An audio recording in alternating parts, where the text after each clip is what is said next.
There's one thing I need you to understand. People don't give you trust. You have to earn it. In a team where there is no trust, you realize that people are hesitating. Everyone is just drifting away. Communication becomes very much difficult, and there is no way you're going to lead as a leader if you don't have trust from your team members. Because trust is very important. It is important because when there is misunderstanding or conflict, it becomes easier for you to reflect on it. And people take actions when they trust you, right? Dedication becomes very easier. There's that fear of doing something becomes very low. In a team where people trust each other, communication flow exists in a very rapid way. And I've come to learn that this trust is not given to anyone. It is something that you earn it. But the question here is, how do you earn that trust? That is what we want to do in today's episode. We want to see a guideline on how to build trust in a team, in an organization, in your family, in relationships, because it's very important. If there is no trust, there is no relationship, there is no team, there is no life, no family, nothing, right? Because how do you work with someone that you don't trust that person? It will be very difficult for you to give them actions to take, right? Because you don't believe in their actions. What if this goes wrong? And that is one thing I've come to realize with most organizations where leaders want to do things for themselves because they don't trust their team members, which is a very bad thing. When you trust people, you give them the opportunity to take action. And once that action is taken, you limit fear. Communication exists in a very rapid way. So let's get into this episode and understand how you can build trust in a way that can influence others. The first thing is be consistent in everything that you do. Do what you say you are going to do. That's how you build trust. If you give a promise to your team members, if you give a promise to your wife, your husband, your team, make sure that you keep to that promise, because that is the only way that you're going to build trust. Imagine that you're working on a project and you say that you're going to give feedback on Friday. Make sure that you give that feedback on that Friday, because no matter what happens, your team is always going to be expecting you on Friday. And if something unusual comes up on that Friday, they are going to perceive something is happening. And what happens? They are going to start looking out for some other solutions. So you need to be very consistent in your action. The next thing is transparency. If you want to build trust, you need to be very transparent in your intention, in your challenges, in whatever you are doing. You need to be very transparent about it, because what is a leader who is not accountable? If you are not accountable as a leader, it becomes very difficult for people to trust you. That is how you build trust, right? Because you are very intentional. If you're going through hardship and you make your team members understand that I'm facing a challenge in this, we said we were going to build this, and you're very sorry that the salary could not come up this month. If you're transparent about that, I think your team is going to understand you in a better way, rather than just keeping it to yourself and just keeping them not knowing what to do. Should they leave or should they stay? Because I've come to realize that people prefer to work in an organization that is more transparent than to work in a high-paying organization that is not open to what they are doing. They don't care about what happens in their life. And that is something that has happened to me. I remember one time when I was working in an organization, even though we had our monthly payment, but we were very confused, and there was this authoritative mindset coming out from the manager.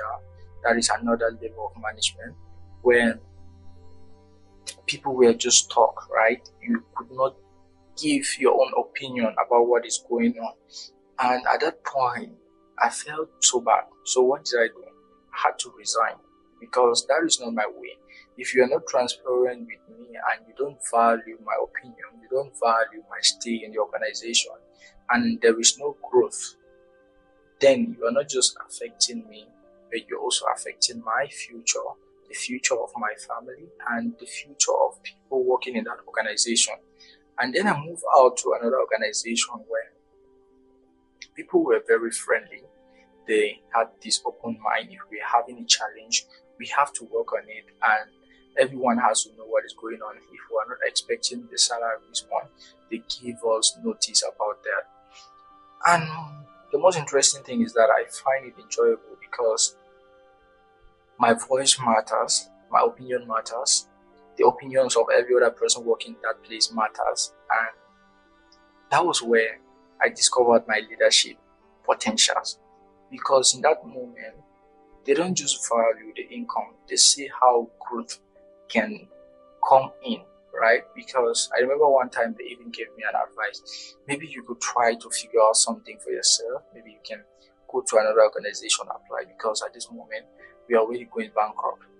But in that time, I felt like, no, I don't think there's ever going to be a better place, because that transparency was there and that consistency, the actions were also there. So there was no reason for me to just leave. So I had to stay there for a moment. And trust me, it's doing very well today because of that transparency.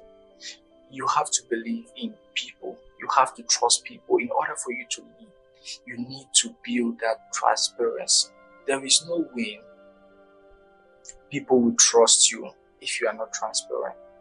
The next thing is demonstrate competency, right? You need to be very competent as a leader in your skills, your knowledge, and the decisions that you take, because people follow leaders who know the way, they go the way, and also show the way. So if you're a leader who cannot demonstrate competency, you cannot outline, match with what is working for the organization versus what is not working, it becomes very difficult for people to just work with you because you are there, right? I understand that as a leader you need to be present, but your presence also matters. If you can demonstrate some technical skills, some knowledge in expertise of what you're doing, it becomes very much easier for people to collaborate with you. The next thing is empathy, right? You need to be very empathetic. This is a point that I've emphasized on so much because it is a very important part when it comes to emotional intelligence. You need to relate with people, you need to listen to them, because when you give them that listening ear, it goes back to the fact that people have their opinions and they need to share those opinions, and that is where you make better judgment and better decisions. You have to be very empathetic. People leave from their homes with broken homes to come to your job site.